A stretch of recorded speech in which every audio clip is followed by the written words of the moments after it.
लीजिए दादी जी, आपकी चाय। मेघना ने कहा। तेरी सास कहाँ है?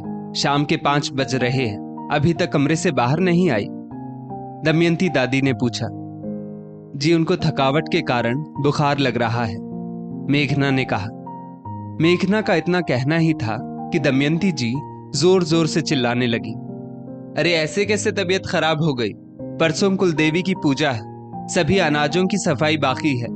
मेरे दोनों बेटे सपरिवार आएंगे। कई प्रकार के व्यंजनों का माता जी को भोग लगाया जाएगा। कुल की परंपरा अनुसार इस पूजा में बाहरी लोगों की मदद भी नहीं ले सकते। सब कुछ शुद्धता का ध्यान रखते हुए घर की बहुओं के हाथों से ही बनाया जाता है।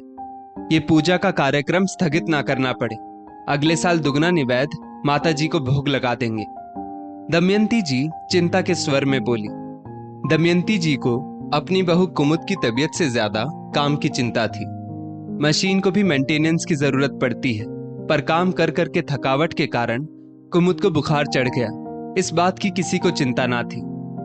माँ को कमजोरी लग रही थी, मैंने ही उन्हें आराम करने को कहा है। रही बात परसों की पूजा की, तो दोनों चाचियां भी तो अनुभवी हैं। उनकी शादी को लगभग 25 साल तो हो चुके होंगे। हम मिलकर सब संभाल लेंगे, आप चिंता ना करें, मेघना बोली। मेघना की सास कुमुद बहुत सीधी सादी सरल स्वभाव की महिला थी। कुमुद के पति रविशंकर जी पोस्ट ऑफिस में नौकरी करते थे। उन्हें अभी रिटायर होने में 1 साल बाकी था। कुमुद ने बड़ी बहू होने का पूरा फर्ज निभाया। जब से ब्याह कर आई, अपनी खुशी के आगे अपने फर्ज को रखा। दोनों देवरों और ननद को भाई बहन सा प्यार दिया। अपने पति की सही मायनों में अर्धांगिनी बनी। सास की कटु बातों को भी कभी दिल से ना लगाया। दोनों देवरों ने शादी के बाद नौकरी के चलते दूसरे शहर में अपनी अलग गृहस्थी बसा ली। त्योहारों या छुट्टियों में मेहमान की तरह आते, मेहमान की तरह आव भगत करवाकर चले जाते।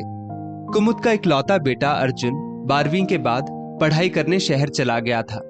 पढ़ाई खत्म होते ही उसे शहर में अच्छी नौकरी मिल गई थी।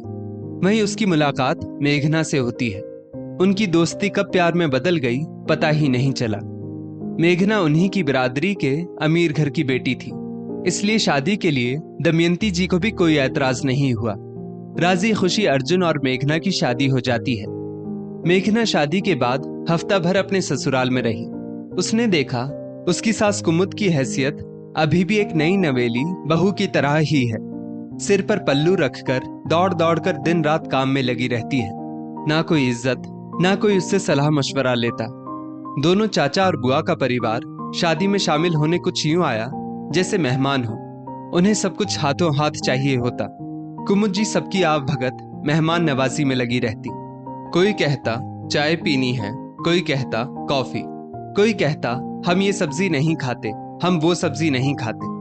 कुमुद जी के पति रविशंकर जी को तो जैसे बचपन में घुट्टी पिला दी हो कि तुम्हें ही माँ बाप भाई बहन सबका ध्यान रखना है।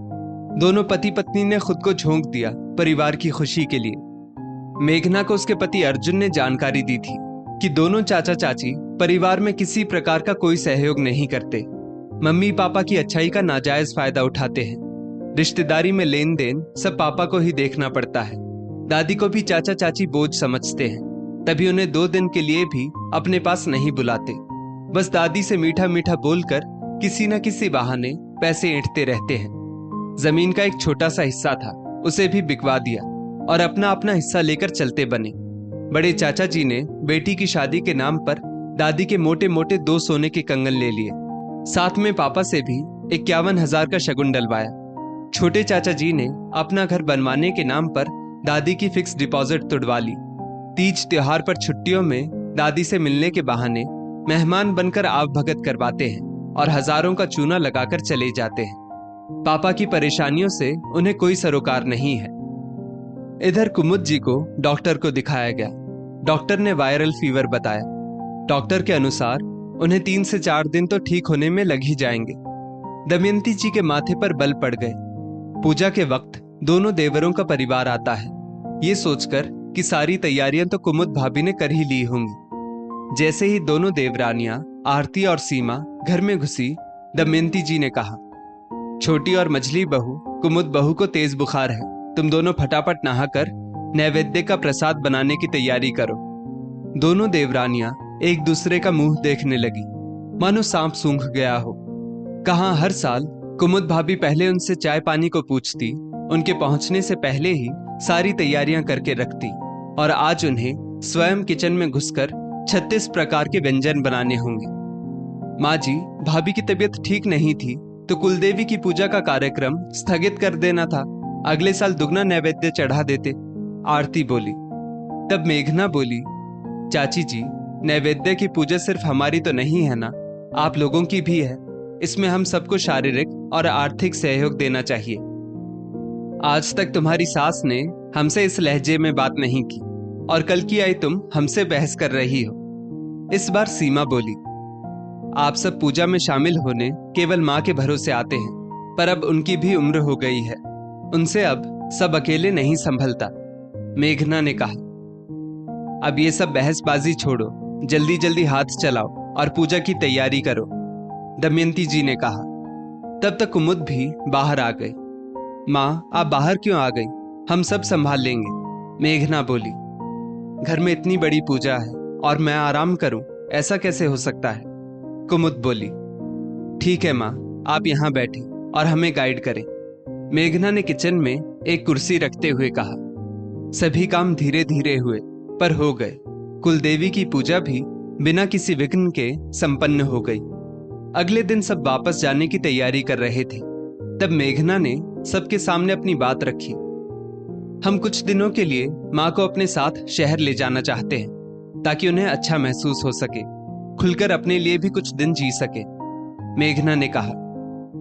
मैं कैसे जा सकती हूँ? तुम्हारी दादी और पापा जी को कौन देखेगा?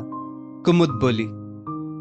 दोनों चाचा जी स्वयं की बड़ी सी गाड़ी में आए हैं, उन्हीं के साथ दादी जी कुछ रोज उनके घर रह आएंगी।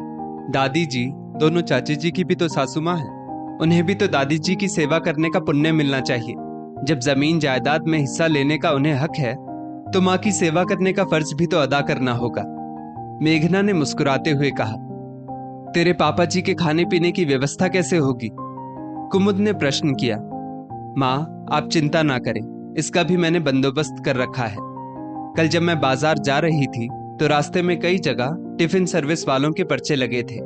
मैंने उनसे संपर्क किया तो उन्होंने आश्वासन दिया कि घर का बना शुद्ध खाना सही समय पर भेजने की सुविधा है। माँ, अब तो आप चलेंगी ना हमारे साथ? मेघना ने कहा। हाँ हाँ कुमुद, बच्चे इतनी जिद कर रहे हैं तो उनके साथ कुछ दिन हो आओ। घर गृहस्थी के कारण 2 पल कभी सुकून के तुम जी ना पाई।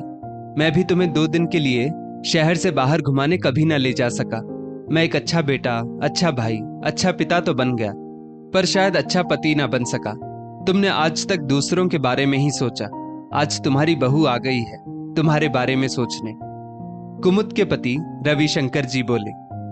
कुमुद किस मिट्टी की बनी थी, अपने बारे में कभी कुछ सोचती ही नहीं थी, इसलिए दूसरों ने भी उसके बारे में सोचना छोड़ दिया था। मायके भी बहुत जरूरी होने पर ही जा पाती थी, वो भी पति की इजाजत लेकर, सास के ताने सुनकर। अगले दिन कुमुद बेटे बहू के साथ उनके शहर चली गई। 1 महीने रहने के बाद उनके पति उन्हें लेने आए। इस बीच बेटा बहू ने उन्हें खूब घुमाया फिराया, उनकी सुख सुविधा का पूरा ख्याल रखा। दोस्तों, ज्यादातर घर के बड़े बेटा बहू के ऊपर ही सारी जिम्मेदारी आ जाती है। जायदाद में हिस्सा लेने तो सब पहुंच जाते हैं, लेकिन जिम्मेदारी कोई उठाना नहीं चाहता। इसलिए घर के छोटे बेटा बहू को भी उनकी जिम्मेदारी का एहसास कराना चाहिए। इस स्टोरी को लेकर आपकी क्या राय है, नीचे कमेंट करके जरूर बताइएगा, और ऐसी ही और भी बेहतरीन वीडियोस के लिए हमारा पेज जरूर फॉलो करें।